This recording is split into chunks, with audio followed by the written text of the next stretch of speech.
Da, da, theme song. Da, da, da. Welcome back to 1,000 Eyes and One. I'm Tanya. I'm Nikki. And we have our friend Melissa here today again. Hello. Now we just watched the third episode of The Wheel of Time, and we're giving our first impressions because we've only had a chance to watch it once, and we're just diving straight into talking about it while we're all together. That's the fun thing, is that we're all together. Yes. Which, like, almost never happens. Never. Us all being in the same room, which is fantastic. And we never record right after an episode. This is a first for us too. Usually we do multiple watches and take notes, and our episodes are 2 hours long. That being said, I don't remember anything that just happened. Yeah, there was a lot to take in this episode. Yeah, don't worry. 4 through 8 will be a lot longer, but Yeah. It was intense. It was. Well, the first thing we started with was Nynaeve being back. Yay! Yeah. She's such a great character. Oh I my love gosh. her. I was so happy to see her again. I mean, Yeah. I knew that she wasn't dead. I know. I was very surprised. Yeah, Nikki didn't know she wasn't dead. I knew she wasn't dead. Well, because that's not what happens in the book. Her getting taken away by a trollop. She Dragged by that braid. She had a migraine I was for like gonna 3 days say, do you know the afterwards. headache? Also, I love her braids. Yeah. And what a cool, I guess, costumey or style thing is the way they did her braids is like, you can tell that they must have had somebody black on staff because she has like the single braids braided into one long braid. the actress actually said that one of the things that she really loved was that they took into consideration her ethnicity and her costuming, and they said that she was so happy that she was able to naturally use her own hair the way it was supposed to be used. That's what it looks like. And she said that that was one of the things that she was just so happy to be authentically herself in the character. Amazing. Yeah. I was looking at him like, oh, I want really long 2-strand twists to braid into a braid. Right, because like, I mean, any black woman, if it's your thing to have like the one long braid, like you're not gonna just brush all of your hair into one big fat braid. One, it'll be stiff, and then like it's gonna be fuzzy. You'll have to redo it all the time. You're gonna have to straighten it to make it work. Right. I'm learning all this. This is great. Yeah. and it's funny because Nikki and I are both sitting here with 2-strand twists right now. And like if you were gonna be doing one long braid, you absolutely would do smaller braids first and then put those into one big braid. And so like seeing that kind of attention to that detail is chef kiss. Chef kiss. I love it. Mwah. I think as well, like, her braid is such a big part of her character. Like, you got to see the famous Nynaeve, like, kind of tug, but she also did, like, a defiant, like, kind of, almost like a war flip. cry. The flip. Oh my now, that's God, a huge part of her character. She's always she tugging uses her braid as a way to express her emotions, and that was just, like, they actually posted that little image of her, they made like a gif out of it, of her like flipping it, and everybody's just like, that's Nynaeve. It's just a huge part of her character. So you'll see more all the time. You'll see more of her doing that. Hair flips. She doesn't necessarily do the flip, but she does the tug. But that was awesome the way she did that. It was just such a cool all moment. 3 of us were like, oh, at that moment. Yeah. I loved it. We're all in love with Nynaeve, basically. Yes. Yes. I definitely was like, how the hell did she get away from a Trolloc? And seeing that it really was like she was able to just escape, because as it brutalized another one, they're so disgusting. Oh my God, they're so Did gross. you like how they were talking to each other? That was cool. They actually showed that they had a language amongst themselves. Yeah, they're not like mindless monsters. No, it was interesting. I love the fact that they utilized the cave again, because it was like her place. The cave. You know, that was cool. Yes. It was really cool. And he was smart enough to start stabbing in the water looking for her. So again, they're not just completely mindless, you know. He was like, how deep is it in there before I jump in? Right. Yeah. And then he hops in and she jumps. And how fierce are these women from Two Rivers? We didn't talk about it in the first episode, but the first episode when they finally corner one and it's a whole group of them and they're pitchforking it to death. Yeah, that was awesome. Yeah, that was great. So seeing her jump up and fight back, and I love that about all of the women in this, is that they jump up and they fight back, and you know, it's no shrinking violence. That's definitely a nod again to that. The fact that this is a different world. This is a world where women hold their own. There's no, except for the white cloaks, it's pretty much the only example so far of like blatant misogyny that we've really seen in the world. From the religious fanatics. Once again, this is not Game of Thrones, people. Yeah, this is not Game of Thrones. We have not had any sex position. 3 episodes no sex position. No sex position, no breasts. Yep. And actually, I think as well, not really a lot of like women talking about men that much either. Yep. No one's in love. Well, we have Ren and Egwene and But Randa. it's not like using it as a plot device or like a patch. Right. Yeah, It's yes. Further along. Yeah. right. It's so where do we even start? Like I said, lots to take in. We got to see our first Aiel. Yes. So with the bright red hair. yes. So there was the guy in the cage. So that's introducing. Oh, and of course the big reveal, which was introducing Tom Merrilin for the first time. The So he's our Gleeman. Gleeman who was supposed to be at Beltane in the Two Rivers or Emmonsfield, which is the name Wait, of so it. can you guys explain what a gleeman is? Bard, like a bard, yeah, but, bard. but like the lower class Yes, lower version. class bard. Because this world has bards. Got it. He's not high level enough to be called a bard. Because in the books, she refers to Moraine refers to him as a bard when she meets him, and he's like, okay, I'm not a bard, but all right, thank you. You know, Right, so he's a gleeman, and it's like they tell stories, they sing songs. You know, they're the. But there's more to him, obviously. There's more to Obviously. Tom than what you know. I love this guy playing Tom Merrilin. Oh, He yeah. seems so cool. I have a fun fact about this guy. What's up? Let's hear I it. found out that he is the singing voice of the, I think it's whichever country he's from, is either Norway or Sweden or one of the European countries, of Flynn Rider from Tangled. Really? Yeah, so you can actually hear him singing the songs from Tangled. Oh, no, I have to So look that yeah, I up. know. So he's actually been a Disney prince essentially. Aw. Isn't that great? that. And he didn't use his raspy voice, so he's obviously got quite a few different ways of singing. But I loved the raspiness. I thought that was Yeah. fantastic. Yeah, he's not what I pictured of Tom Merrilin in the books, because even though in the books they He's describe him older. as being thin. He's definitely older in the books. And he's described as thin in the books, but I still picture him as with a big belly for some reason. Yeah. I don't know why. He's not described that way at all. But Yeah. like I always picture like a, kind of Because he fat spends all his gleeman. time in taverns. Right, and he's not wearing the patched cloak. His cloak, you could kind of see colors underneath it, Yeah, but it was a could see really colours. small glimpse. But Yeah. yeah. They definitely aren't going. Usually, he's wearing like it's actually a sign of a gleeman is a mini patched colored cloak. Oh. So they're kind of going away from that, which is kind of interesting. I'm surprised. It can make him, I guess, so he can look more cool and less goofy. I guess so. Yeah, I mean that's probably they're going the same idea as the shawls, getting rid of the shawls. Yeah. The Aes Sedai. That, I mean, I'm sure they went through mass amounts of like costume, like trials and stuff. Yeah, I'm sure. He's definitely got amazing charisma. I love his voice. It definitely works for the character. Yeah. He's a little bit more. How do I put it? He's pretty gruff. Yeah. To begin with, I was quite surprised. Yeah. But then he's kind of come around now, and now he's protecting the guys. Yeah. I thought Dana was amazing. I loved her as a The character. barkeep. The barkeep. Yeah. I loved her too. God. She was so cool. Were you genuinely surprised that she was a dark friend? I was, but I wasn't, because when she had him in the brought him back into the room, I was like, this is a little bit suspicious to me. I was like, I don't think that she's trying to smash. I feel like maybe the other guy there was more chemistry or whatever, but he's the one who did all the work, so it's a smarter pairing. But I wasn't as surprised as I thought it would be.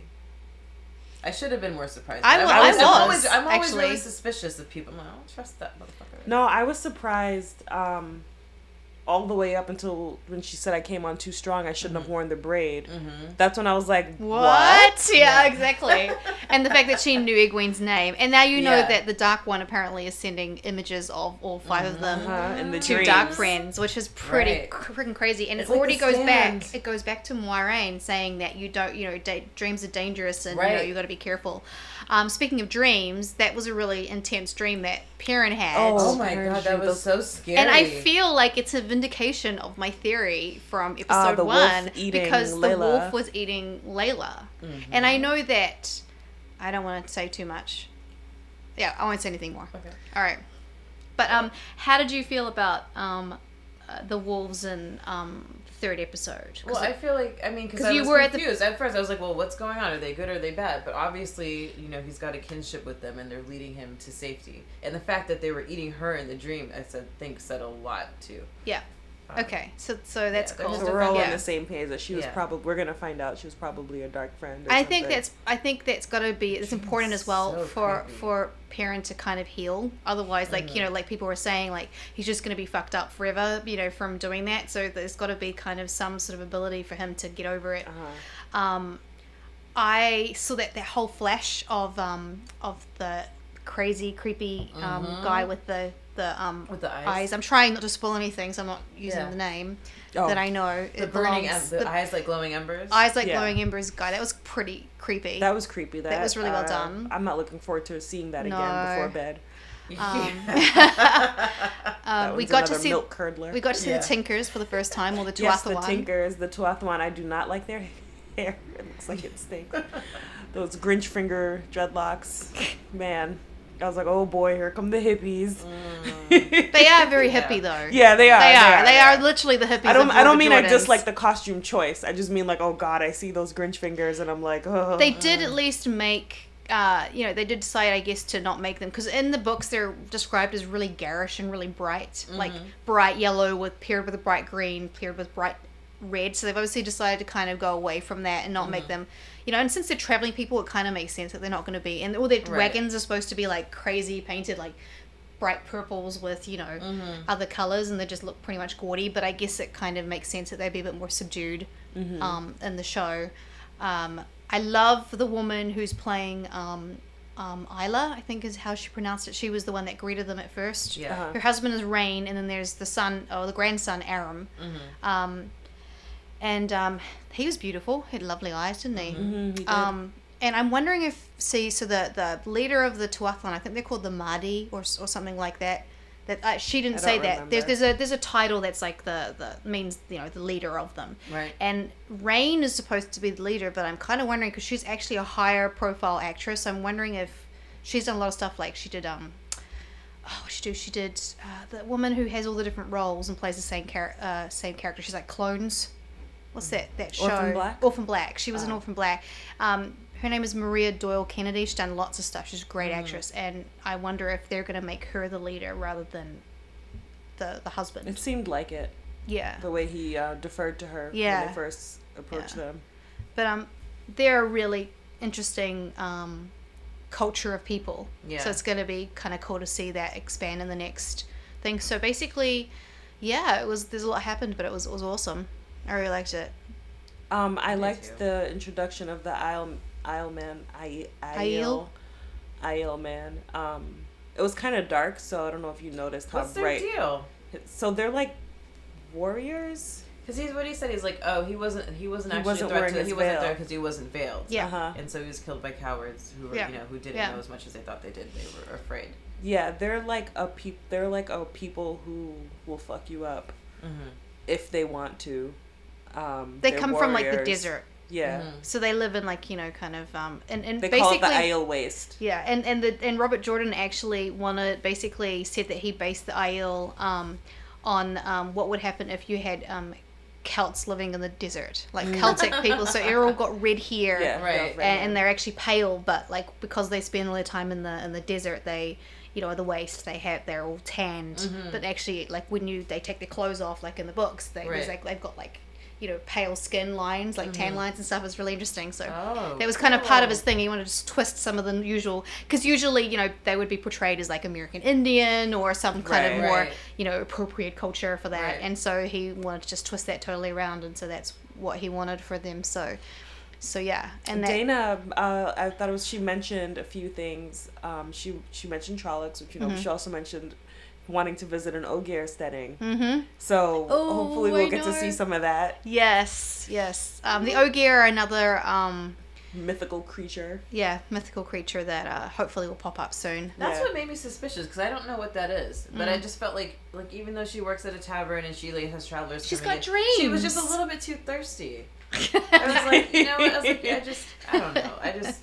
My villain antenna went up. Yeah, well, you were right. Yeah, and we were sucked in. She was very charismatic. She was. She had good chemistry. A fantastic actress. Just a big butt and a smile. Well, she's so cute. She was. She was. I'm definitely gonna look her up now and just the actress, because I think she was great. She was basically a standout in the episode to me. I'm sorry. Tom Merrilin was great, but she was the standout. Stole the episode, absolutely. I mean, she charmed the shit out of me. I didn't even realize she was a dark friend. Yeah. Until it was too late. Yeah. Just like Rand. I keep wanting to say Bran. I think that they really did highlight with that though how like insidious the Dark One is going to be in their lives in general. It makes me more afraid of the whole dark forces and stuff. And I think as well, like, it was really cool how, you saw the ambition that was driving her, and you got to hear the name Ishamael for the first time. So it's just kind of cool. They're just starting to drop those little hints that, okay, there's like a whole group of people that are really working towards like fucking you up, and you know, and the Dark One wants you. But also it was cool because she was like, the Dark One doesn't want to kill you.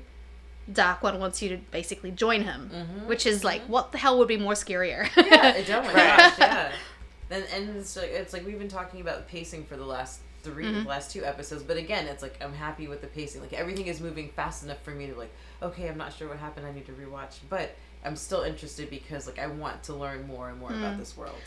What did you think about what you said about the wheel and how the Dark One wants to like actually end it? Like, well, they want the Dragon Reborn to join the Dark One to end it. It was kind of cool. Like, cool. Yeah, I mean, it gave me strong Daenerys target. I was thinking that too. Oh, really? Breaking the wheel. Breaking the wheel. Breaking the wheel. Right? Which is like Daenerys almost is a a dark quote. one. No. She probably was a Dark Friend. Yeah, because we should have you on to talk about that. Oh no! I'm unfortunately, my opinion is probably just the same as everybody else's when it comes to Daenerys. We want some conflict. We shouldn't talk about Daenerys because it's just a big tangent. But all I can say is that my perfect. Okay, look, I'll say one thing about what I would have loved to have seen with Daenerys, because if she was going to go mad, fine, okay, that she goes mad. But I just wish they had done her right by having her realize that she was going mad and ask Jon Snow to kill her. I thought that would have been just the coolest way, because then it would have kept her integrity to the point where she realizes that she's lost the plot, and she realized she killed a whole bunch of innocent people, and she's like, you have to kill me because I don't want to be my father or my grandfather. And that would have been amazing. So basically, if they literally wrote anything to like make it make sense. Yeah. Okay, cool.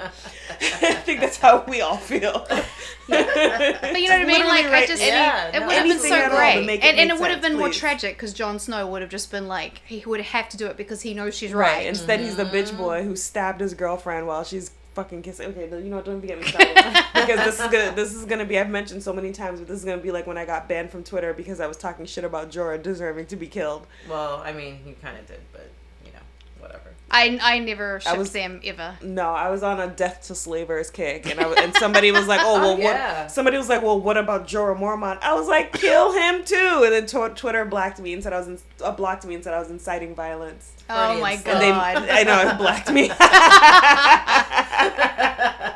Yeah, they made me delete. They wouldn't give me my account back until I deleted the tweet. Seriously? Yeah. Assholes. Wow, anyway, they protect fictional characters more than they protect actual real people. That's hilarious. That's one reason why I don't have Twitter. Anyway, back to Wheel of Time. Yeah, it's a cesspool. You brought up Daenerys. I just wanted to say. I mean, but you said broke the wheel. And that's what I got. That's what it gave me. But I mean, I think that's really cool that they've already thrown that out there, because to be honest, we didn't really know in the first book that was kind of the motivation of the Dark One, or at least I don't remember reading that really. I don't remember that. And so it's kind of interesting that they've decided to already kind of get into that whole kind of like, you know, there's always a turning of the wheel, there's always a dragon reborn who basically protects the world from the Dark One, and then, you know, everything just goes back to do it all over again. Right. And it's getting into the politics of it, which I always really enjoy. Yeah. Melissa, do you remember in the first book the flashback of the previous Dragon Reborn? Yes, the prologue. Yeah. Yes. Do you think we'll see that? Or something like I don't know whether that might be something that's in these animated shorts, so we haven't had a chance to look at those yet. But there's all these different animated shorts that are going to be based on it's called Wheel of Time Origins, and there's definitely one about Manetheren, and I wouldn't be surprised if they're going to cover that. Because that chapter was haunting. It was very cool, but at the same time, I think at the time when most people read the first book, they're kind of not really sure what the hell's going on. That's right. And then it kind of becomes, as you read more and more, it unfolds more and more for you. It's You're like, oh, that's who that person was. Right. It's definitely one of those when you reread it, you're like, oh shit, oh yeah. Yeah. So I kind of interested to know how that is going to fit in. And we did get our first look at Logain, who's the gentleman in the cage at the end. And it's going to be interesting to see. Obviously, Moiraine knows Leandrin. Leandrin. She's the one in the red cloak that came on. She was the one that was in the first episode that took out the male channeler, which they call gentling. Gentling, yes. Oh. I love it though. Like, they have their own propaganda. I love how the Aes Sedai are not just portrayed as like the world saviors. They all come across as like real people, and there's some that are real assholes, there are not. I mean, there's actually a really cool kind of speech that Moraine says to Egwene in the, I think it's Egwene in the books, where she basically says, you know, the Aes Sedai are made up, an organization made up of real people, and some are weak, some are strong, some are, you know, nasty people, some are nice. Like, they're all still made up. Like, you don't change your personality just because you become an Aes Sedai. Right. You know, so whoever you were going in, once you kind of train your power, you're still going to be that person. So that, because I think Egwene was like, oh, am I going to change if I go to the White Tower? So it's kind of interesting that you already get to see kind of like that there are potentially factions going on, and obviously you're supposed to not really like Leandrin. Or at least, at the very least, you're like, she might be a bitch. Yeah, she definitely has bad vibes, and she was so smug.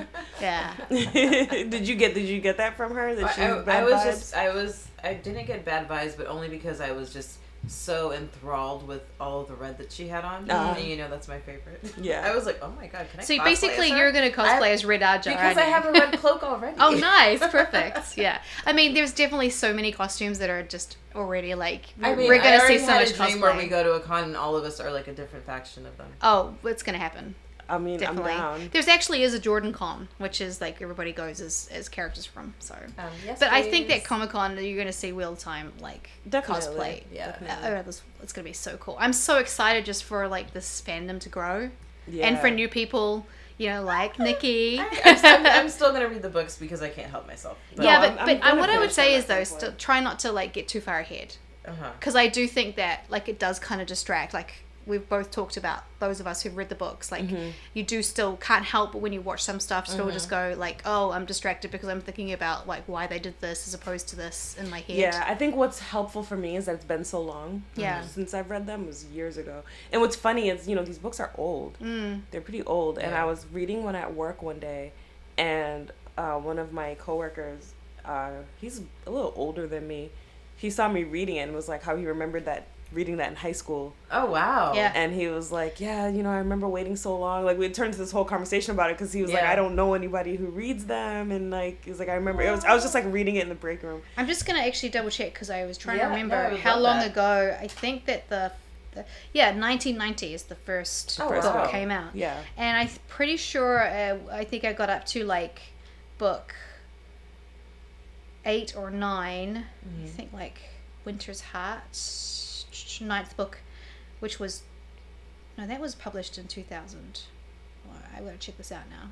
I just remember when you kept winning like the Wheel of Time lottery, you just kept finding the books on your blog. Yeah, somebody kept throwing them out, and they were in perfect condition. That's amazing. And they were first editions of the ones that Brandon Sanderson wrote. Yeah, somebody Very just cool. like threw them out, and I was saw like, his name in the opening credits. I was like, yeah, he was a consultant. Which I was really walking cool. home one day, and I just saw it sitting on a pile, perfectly good condition, sitting on a pile of boxes, and so I was like, oh, cool, and I picked it up, and then I went back outside again, like a couple days later, and I saw 2 more, and I was like, what the shit? So then after that, I was like looking for it. So like, there's actually a total of 15 books altogether. 15, yep.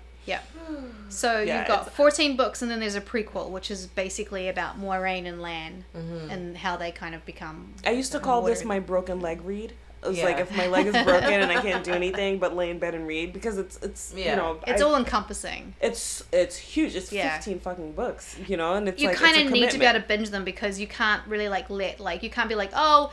As I said before, I got to like the 9th book, and then just the rereads were just so difficult, and I was still waiting for the 10th book to come out type situation, and it was just like, this is just too much. Like, I can't keep doing this. Yeah, what made me stop was that I was getting them from the library, and nobody returned the 4th book. Oh, it's so frustrating, right? And now it's been years. Yeah. And so, and after they got rid of the fines, it popped back up. as available for hold. They're like, I'm not returning that book. Yeah, it was $75 on Right. it. I mean, it must have been $7,500 at this point because they've had it for years. It's been years. Yeah. And the only reason I didn't buy it was because I read the first 3 from the library and I didn't want to just buy just the 4th one. And then so I was like, oh, like what do I do? So now I am gonna just end up buying all of them. Yeah. Because I'm just gonna start over because it's been years now. It's been it's been a few years. I'm so excited to read it because I'm like I'm doing that and then Miss Foreign right now and then a couple of other things, but yeah, I can't wait.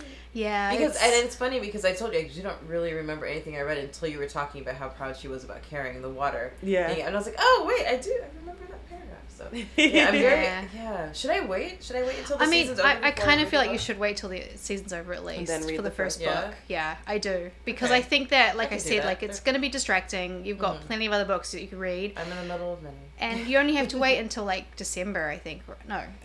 December. The final episode I think is Christmas Eve. Yeah. Okay. So you know, you'll be fine. All right, I'll wait. And then you can have a new book for the new year. I'll make it part of my reading challenge for next year. Oh yeah, there you go. Perfect. All right, what else from the episode do you want to talk about? Oh man. You know what? I just want to go back to the dream portion again because I mean, I don't know, maybe it's like Caribbean upbringing or whatever, but dreams are important to us too. So I like that they're focusing on it, but I like that dreams are not like exclusive to the good people. Yeah. Like the bad, the dark friends are having them too, and they have and there's just level of access, and maybe like Harry Potter and Voldemort with the scar, that connection. Mm-hmm. So I like that there's a little bit of spying on going for both sides. Well, not to be spoilery, but there's some really cool stuff coming up with regards to dreams. Yeah, the dream stuff is really cool. Yeah, and it only gets more interesting. But I like the fact that they're setting it up already. That's really cool. There's gonna be a lot of seasons of the show.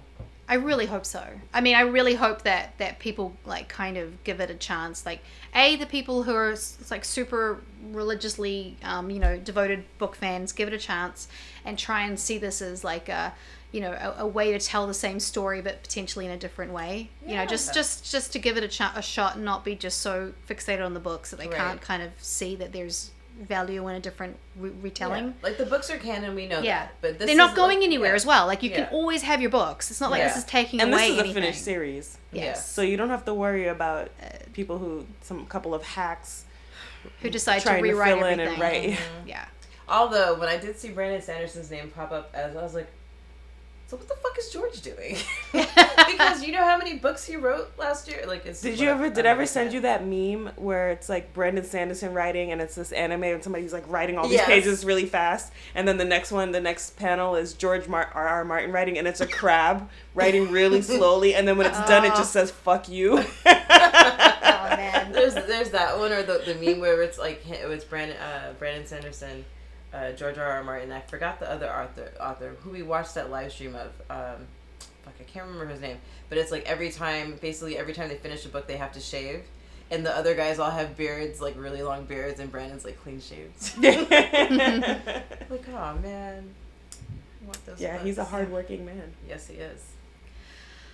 Yeah, well, I think that was pretty damn cool, and I love the fact that they all build and they all naturally feel like they flow into each other. Mm-hmm. Sometimes you watch an episode and you're kind of like, did I miss something? I feel like something's disjointed, but I didn't feel that at all. I felt like everything moved really well.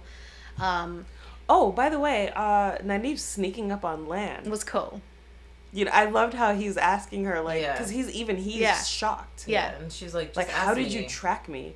So in the books, the cloak he wears, they talk about how he blends in with everything. They decided not to do that because of CGI cost. Yeah, so there's a couple of things that they changed just from a cost perspective. So the Aes Sedai are supposed to also be recognizable because they all have these ageless faces. So you look at them and you can't tell if they're 100 years old or 20. Right. And it's a really big part of knowing that they're Aes Sedai. And obviously Rafe Judkins, who's the showrunner, he was like, we can't really do that. We can't afford to just show agelessness on every single actress. Besides the fact that it probably would have had an uncanny valley kind of sort of feel to it, and it would have just been weird. You can't really digitally do stuff to people's faces without it always being a bit Yeah. And then the other thing is that they said they couldn't do the water color shifting cloaks, because again it was just kind of one of those things that just would have been too difficult. I feel like it would translate weird to screen anyway. Although I had that moment. You were asking me why I was laughing, and it's that scene where they're like in the forest and like all the greens are just super, super, super green, and it's because I took this color grading class, And you can see, and I was just like, oh my god, like just from a nerdy perspective, like the work that like, oh, it must have been a dream to color grade this television. So like they just did such a good job. And actually one scene that I'm sure that the anti-woke crowd are going to be like, oh, they just threw that in there because they're being PC, but I actually love the fact that they actually finally alluded to guys sleeping with each other. Yeah. In a very like lighthearted way. Yeah. And it wasn't like a She said- no, it was literally so just funny, a no. like, You know, we're not like that. And it was that so was funny. cool. She said a tickle and a slap or Yeah. something like that. No one will hear you in here. Do Yeah, what it you was like, want. oh. Which actually I could totally understand how someone could misconstrue, considering how they were acting to each other. I could Yeah. totally see that. It's like Because they Matt got is into being a fight super before, moody. right? Like super moody. Yeah. He Yeah. didn't help. He came inside. He Yeah. stayed outside. Yeah. And I also like that you got like more of an insight into their characters, right? Mhm. Because he's like, I'm not chopping wood. I'm not chopping wood. That's fucking hard work. And he's like, and I'm not cleaning latrines. I'm Yeah. not mucking stables. I'll serve your He beer. didn't even want to serve the beer. And I'll steal shit from the dead guy in the cage. And you know, he's being quite negative, and like even Rand calls him out on it, which is Yeah. cool. Because it's kind of Yeah. like, you know, like And they're good enough also- friends that Rand can just be like, dude, what's your problem? Yeah. You know? And also, you see, he pulled that knife on Tom Merrilin. Mm. He still has the knife Yeah. from Shadow Shoggoth. Logos. Oh. Yeah, he pulls it out on Is that Tom like Merrilin. Dark Friend GPS? Are they gonna know where he is at all times? Dun, dun, dun. God damn it! I don't know. you What's your readers. theory? What's your theory, Nikki? Tell us all I your don't have a theories. theory, but like now I'm like, wait a second, because I didn't realize it was the same knife. But Because remember, Yeah. he gave his knife to Yeah. Perrin, which we see Perrin still has. Right, He's using it as a right, flint. right. So he pulled a like knife he didn't make the on correlation Tom that he brought on the darkness that chased them out of the what's it called? Shadow Logos. Shadow Logos. All right. I don't think he did see the correlation, but then that's also Matt to kind of not really connect the dots and just be like, I mean, they walk through. There's a guy who's like in a cage with arrows all over him. He's like, "Yo, that's a dope amethyst that he's I got should right steal there." that. It's like, bro, do you see what they? Because we didn't know what that guy did Yeah. to be Yeah. in there. yeah. And now you know, and he's like, still. And then he gets to like actually, quote unquote, legitimately rob him. Right. With his when little Tom- apology. Yeah. Yeah. So crazy, so good, so exciting. I can't wait to rewatch. I love the fact. Also, I actually really love the fact that Dana actually ran out past after them with sword. Because normally they would just kind of let them go, Yeah. and then they maybe like turn up again, like, you know, secretly, like they will have found a secret way to kind of find them. But it was literally Right. like she raced after them, then With saw which a way they were bare going, and then sword. went around the other way. Yeah. But she Because really was. she knows that place better than they exactly, do. but she Yeah. really was chasing them, and that was cool, man. Yeah. Yeah. If It was nobody like, interfered, they're like, oh, they must have fucked up. yeah, Yeah. yeah, It's yeah. just- And I kept Yeah. thinking like, God, it's so dangerous to run with a sword because I have toddlers. So like I'm immediately like, oh God, sharp object when you're running, like that's stressful. Again, though, she did not mention anything about the sword. So I'm really interested to know whether that's actually, like, why no one is, like, making a big deal about... Yeah, why is no one Sword. commenting on him having a sword? No one Yeah. else has it's a just, sword. the only thing that said it was like, oh, she has my sword. Right, and that but like was no it. one else has a sword, and it doesn't seem to be a big deal though that he's walking around with the sword. Wasn't it kind of cool that the, like, just the diversity of the people in the tavern? Yeah. Like, Yeah. it was really cool Yeah. to And the see. fact that it's so many travelers, that's what you expect to see. Is like exactly. Lots of I just thought it was kinds of really people. cool. It's cool just to, like, not have your usual... Though I do you think it's funny, though? I don't know if you guys saw him, and when you do the rewatch, there's this one guy that's sitting behind Tom Merrilin when he does a song, who kind of looks like a character from, like, the Bible. He's got The white hair white-haired and a guy with white the beard. mustache and a beard, Yeah. and he just looks like he's like a prophet from some fucking... It's just hilarious. This guy just looks so randomly out of place I from was- like you know, all I the was miners thinking- and stuff. I was thinking it would be funny if because you know like in the when I mentioned Rand's bright red hair and how like it makes him kind of stand out, and I was just thinking to myself because you know usually like in these shows like everyone it's like a monolith, everyone looks the same, and that's how you differentiate towns. Everybody looks the same. Right. And I was just thinking to myself how funny it would be is if the way he stood out was like the whole town is white and he's like the only black guy, but nobody talks about it. Like his you know, like not even his dad is black, but like just no one ever discusses it. It's just like, oh, Rand, yeah. It's like that's one way to set him apart. Well, that was one of the gripes that people had. Yeah. Like, you know, because they were like, I mean, thankfully, you know, like, I think a lot of people have gotten over it because everybody embodies the characters so well Yeah. that a lot of people, definitely with Nynaeve Yeah. won everybody over.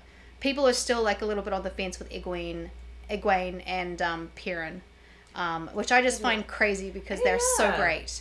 And you know, it's that whole thing where just people have this headcanon and they just can't get out of their head, and it's just like, dude, like, you know, as long as they embody the character, and then you gotta go, oh well, they just cast them because they were trying to make a quota, and it's like, it's just fucking bullshit. Yeah, no, I Give think fucking it's due bullshit. where it's like meant to be. Like, these people obviously got cast because they were the best people for the characters Right, that they played, right. and you can see that from Yeah. like Oh, yeah. how well they're playing these characters and how quickly, at least for me, I just immediately felt like, yep, that's Perrin. Yep, that's Matt. Yep, that's Egwene. I never had like a moment of like having to kind of get to know them or kind of, you know, reconcile my idea of who they were supposed to be. I just immediately felt like I just immediately was like, yep, that's those characters. I thought it was amazing. That's really interesting and exciting to hear you say that, because like as I was listening to you talk just now, I was like, you know what, as far as like pilot episodes go, like all the acting is really, really, really good. It doesn't have that one where you're just like, it doesn't have that weird oh, shit show that like shit, you're we're like, trying to get they're this still to trying work. to get, exactly, I'm trying to get used to the chemistry between you and me and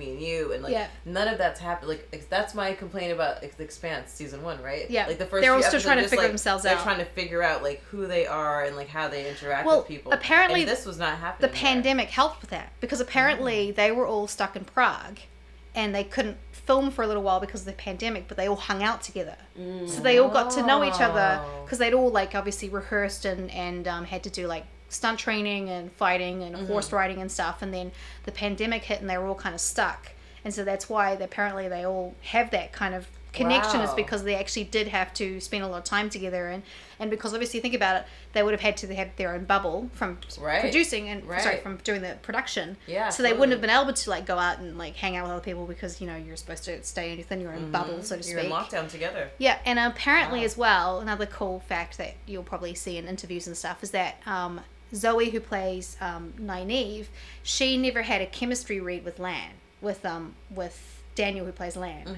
So she got cast purely on the strength of her audition, and they just hoped that, you know, she and him would have chemistry. It and it's worked. just Oh, really they have interesting. chemistry. They have chemistry. Are I they know. gonna smash? Because that was my question. Like, I feel like I need that. You can spoil it. Don't spoil it for me. I want to see it. Well, I think that everybody can kind of already see a setup I was like, there. I mean, the oh, fact that yeah. I love the fact that he tied her up. That was awesome. Yeah. And it wasn't in the books, but it And was a gagged her. great idea. Yeah, yeah, that yeah. was Tied really her good. up And and gagged her. gagged her. I mean, a lot of people will be like, yeah, in the books, there's many times we wish someone had done that to Nynaeve. Yeah. I definitely like this Nynaeve better than book Nynaeve. Yeah, me too. Book Nynaeve can be a little bit grating. But I think that's what they've done as well by aging them up. They've taken Yeah. a lot of the annoying edges off some of these characters because they've given them more depth, so that you can understand, at least if they're acting a certain way, you can understand why they're acting the way Right, they right. are. Right. And She I has, think she that has makes a bit of a difference. chip on her shoulder because Yeah. she's like the youngest wisdom. She's only in her 20s, and the Yeah. wisdom is usually somebody much older, but Yeah. she's very skilled.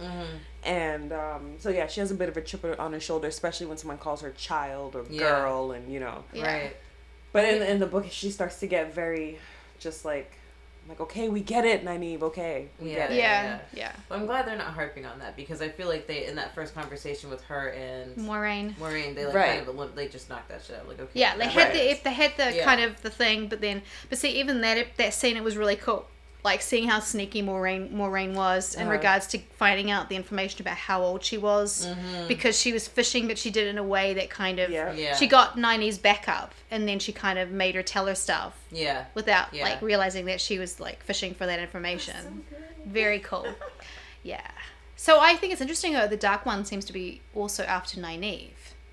That was Yeah. interesting because she 'Cause said she's too Dana old to said be. 5. The 5 of you. We know the images of the 5 of Yes. you. So we're assuming it's And Nynaeve. even that we was don't know like for 5 sure. because but they that's- think she's dead. Right, Yeah. Right. So that's interesting And as well. she's supposed to be too old to be. She's exactly supposed the to be Dragon 25, Reborn. not 20. So maybe they're not talking about Nynaeve. Maybe there's a 5th 20-year-old somewhere that we don't know about. Also That possible. would be interesting if that was the case. Who knows? So much to come. And so only 5 excited. episodes left of the season. How crazy is that? I know. Wait, what? Eight It's only episodes. 8. Only 8 episodes. Lord. Yeah. All right. Well, if they're all as I mean, I feel like very fulfilled. I do have a friend who actually was a non-book reader. He has seen the first 6 episodes, and he said every episode just got better and better and better. And by the end of the 6th episode, he was like, I can't believe I have to wait, because he has to wait like what? Oh my gosh. 3 weeks Yeah. before he can see the next episode or 4 weeks. 4 He's just weeks. like, I can't believe I have to wait.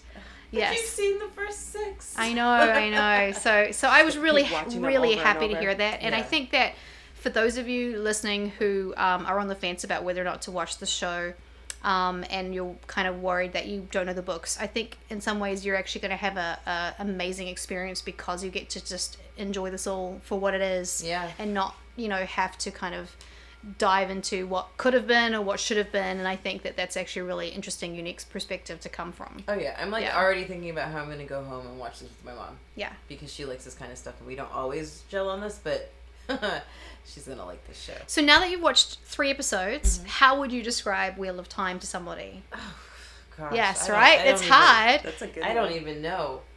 I mean, obviously, epic fantasy, fate of the world rests on the shoulders of 4, maybe 5 people. We don't know who. And now they're separated in the world, and we have to figure out what happens next. A quest. A quest, but no jewel, thankfully. No jewel, no ring, no fucking ring or jewel or orb or anything. It's just them. Yeah. And I like that. Yeah. I like that. I like that it's we're kind of being guided through the episodes on the strengths of their personality, their the flaws, and also, their strengths. Also, so when Dana gets the knife through the neck, who did you think killed her? Oh, I thought it was Tom. You thought it was Tom? I did, because I was like, well, they're running from her. Yeah. I actually thought it might have been a Myrddraal at first, Eyeless, because I thought, kind of one of the things one of the things that is kind of, I don't think it's a spoiler to say this, but, following the Dark One has its hazards, and one of the things that they kind of pretty much let you know pretty early on is that, the rewards you think you're going to reap are not usually what you get from the Dark One. And so she was talking about how, she's going to have glory, and, and she'll be as big as Ishamael and all that kind of stuff. And then she gets a knife through the neck, and I just thought that'd be really cool if it was the Eyeless who was, there already. So it's kind of glad that it was Tom, and it made more sense. Yeah. But at the time, I was like, Eyeless already here? To me, it made sense that it was Tom because of all the stuff that he was saying to Matt, outside, when they were, when he was going to bury the Eyeless and that kind of thing. Yeah. It's because he's so knowledgeable, and he knows. Yeah. He's giving me a little bit of, Wit from Stormlight Archive, where he, knows too much. Yeah. And you're like, how do you know this much? How old are you really? Who are you really? And that's my Don't spoil me too much with Stormlight Archive. I'm not. No, that's not spoiler. That's spoiler absolutely Wit's vibe. Yeah. Who are you? Why do you know this? Yeah. Is Wit's whole vibe. Yeah, actually, Wit reminds me of Amber from the Live Ship Traders. I don't know if you read the Farseer trilogy by Robin Hobbs. Thanks for extending my reading list. There is an amazing character in that who's actually called the Fool. So very similar to Wit. And then actually, I don't want to give too much away, but yeah, look into it. I just remembered something. When he was having that dream, I don't know if I imagine this, and so I have to rewatch. But there was a moment where it's passing through, because you see the Trollocs with their horns and stuff. But there was like a goat horn, not a goat horn actually, but just a circle with horns coming off of it. And I was like, oh gosh, this is a dark friend person. And then they showed her eating. So it was as they panned through, I was like, oh wait a second, that looks like a symbol of evil in this world. But I don't know. I'm gonna have to go back and watch that now. That's what I love about rewatching. You pick up all this stuff. I'm just really excited now, how you can pick up on stuff when you do rewatches. I can definitely say that having watched first 2 episodes and rewatched them, there's just so much I already picked up again, and I'm just this is so cool. Yeah. To have a show that that you can do this on. I'm just super psyched. Yeah. Basically. So well done. Yay! Yay to Rafe Judkins. And going back to the partners thing, and how she mistook Matt and Rand for being together. Yeah. Rafe Judkins, and it doesn't really matter, but he is gay. And I think that he is really using his opportunity to actually, just make fantasy a little bit more present day, which I really love. I know people are going to say woke, but I really wish they would stop using that term in the way they use it. Yeah. But what I was also going to say is that I have a suspicion, I don't know how I feel about this, but if so far when they refer to the one power, they've always just referred to it as the one power. They haven't actually talked about Sidar and Sidene. Have you noticed that? Yeah, you're right. They haven't mentioned it So in the books, Sidar and Sidene there's a male half and a female half. So it's very much like a yin-yang thing. That just reminded me, in the first episode when the animals, when Lan comes across those slaughtered animals, they were in the shape of half of So one thing that's kind of cool. So the yin-yang is like basically half white, half black.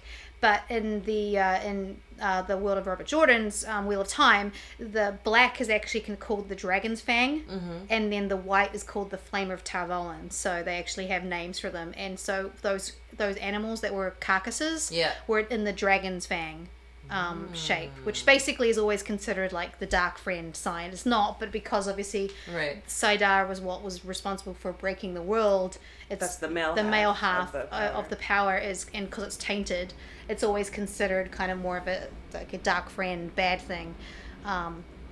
Speaking of yin yang, funny.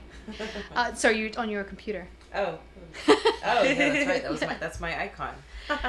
I'm interested to know whether or not they're gonna get into whether or not they're gonna actually keep the male and female sides of the one power, because Leandrin said to the male channeler, when you embrace the one power, we can feel the taint because it's filthy or something like that. But technically in the books, women can't tell when men are channeling. Oh, interesting. Usually. So then how did they detect I know. it? So that's what I'm thinking, is that are they going to just make it all one source? And also knowing that it drives them mad, we can start to look for signs of madness. Right. In Matt and Perrin and Rand. Yeah. Yeah. So it's going to be really interesting to see where they go with that. Muy exciting. Yes. Anything else before we sign off for the night? No, I think we've covered a lot. Yeah, we have. My brain hurts a little bit. It does a little, right? Especially since we started off saying I don't remember anything, but this is I think we've done pretty in-depth coverage. I mean, considering we did just a quick watch and just dove in, I think we did all right. Yeah. I'm definitely gonna rewatch all 3. Yes. Me too. And then for next week, we'll probably go more in depth because we'll take notes. Because we won't be recording 3 episodes in one night. Yeah, and if you guys have any questions, you can always just message me. You are our expert. I try. All right, well, if that's the case, well, then we're all done for the first 3 episodes of the Wheel of Time. Woo-hoo! Again, we are 1,000 Eyes in One. I am Tanya. I'm Nikki. We're joined by Melissa. Hello. And you can find us on the social medias. Twitter, 1,000 Eyes One. Facebook, 1,000 Eyes in One. And Instagram, 1,000 Eyes in One. If you want to listen to past episodes where we talk about Game of Thrones or our book club, Wine on an Empty Stomach, you can go to 1000eyespodcast.com. And once episodes are up, everything can be found there. And you can pretty much find us wherever you listen to podcasts at this point. We're pretty much everywhere, I think. So, join us next week. I don't know what day this will be posted, so maybe it'll be join us tomorrow or join us in a few days. So whenever I get around editing and posting, that's gonna get done before Friday for sure. Come back for more Wheel of Time.